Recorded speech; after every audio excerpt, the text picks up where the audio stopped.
আমরা পুরো বাংলাদেশে 40,000 গাছ বিতরণ করে যাচ্ছি। ছাত্র রাজনীতিটা হচ্ছে এমন একটা রাজনীতি যেটা আগামী দিনের নেতৃত্ব তৈরির কারিগর। আমাদের পৃথিবী, আমাদের পৃথিবী, আমাদের পৃথিবী। আজকে এই জুলাই শহীদদের আত্মত্যাগ, তাদের উপর সদকা জারিয়ার অংশ বিশেষ হিসাবে আমরা বৃক্ষরোপণ অভিযান কর্মসূচি চালু করেছি।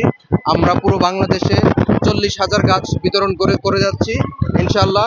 আমরা বিশ্বাস করি যে একটি গাছ শুধু একটি বৃক্ষ নয়, এটি সদকা জারিয়া হিসাবে সে শহীদদের জন্য যতদিন এই গাছ বেঁচে থাকবে, যতদিন এই গাছের অক্সিজেন মানুষ গ্রহণ করবে, ওই শহীদদের সদকা জারিয়া হিসাবে এই গাছ টিকে থাকবে। তো সেই জন্য আমরা বিশ্বাস করি বাংলাদেশ রিপাবলিক পার্টি জনগণের পাশে ছিল, জনগণের পাশে থাকবে, এবং বাংলাদেশ রিপাবলিক পার্টি একটি সবুজায়ন কর্মসূচির মাধ্যমে বাংলাদেশে একটি সবুজ গঠনের জন্য বাংলাদেশ রিপাবলিক পার্টি কাজ করে যাচ্ছে এবং ভবিষ্যতে কাজ করে যাবে। আপনারা জানেন আমাদের প্রত্যেকটি উপজেলায় আমরা গাছ বিতরণ করে যাচ্ছি, এবং আজকে ঢাকা ইউনিভার্সিটি থেকে আমাদের পথ চলা শুরু হয়েছে। আমরা 40,000 গাছ বিতরণ করবো ইনশাআল্লাহ। আপনারা প্রিয় দেশবাসী সবার কাছে দোয়া চাই, আপনারা আমাদের যে গাছগুলো আমরা বিতরণ করছি আপনারা সুষ্ঠু ব্যবস্থাপনার মাধ্যমে এই গাছ লাগিয়ে জনগণের কল্যাণে, মানুষের কল্যাণে কাজ করে যাবেন। এই ছাত্র সংগঠনটা একটি স্বাধীন এবং স্বতন্ত্র ছাত্র সংগঠন হিসেবে বাংলাদেশের বুকে একটা এক্সাম্পলারি ছাত্র সংগঠন হয়ে গড়ে উঠবে ইনশাআল্লাহ। কারণ আমরা যেই জিনিসটা দেখি যে ছাত্র রাজনীতিটা হচ্ছে এমন একটা রাজনীতি যেটা আগামী দিনের নেতৃত্ব তৈরির কারিগর।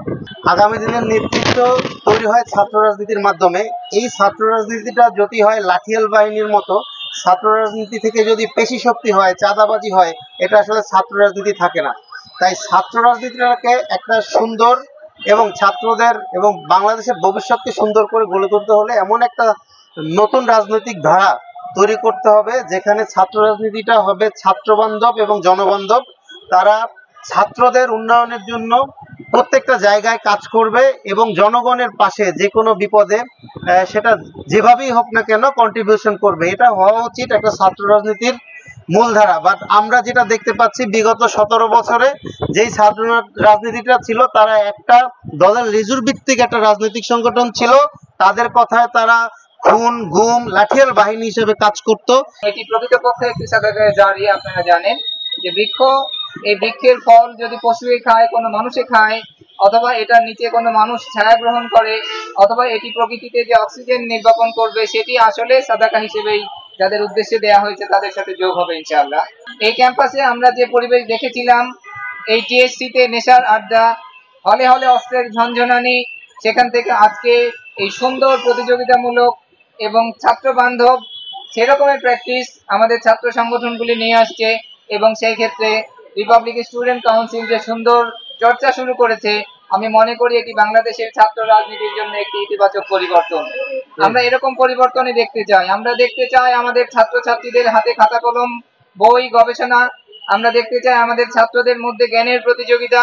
আমরা দেখতে চাই আমাদের ছাত্রছাত্রীদের মধ্যে উন্মুক্ত জ্ঞান চর্চা, ভিন্ন মতের সাথে ডিবেটের চর্চা। সেখানে না দেখে আমরা দেখেছি একে অপরের উপরে হত্যা, একে অপরের উপরে নির্যাতন, এবং সেই দুঃসহ স্মৃতি আমাদেরকে এখনো পর্যন্ত প্রভাবিত করে, তাড়িত করে বেড়ায়।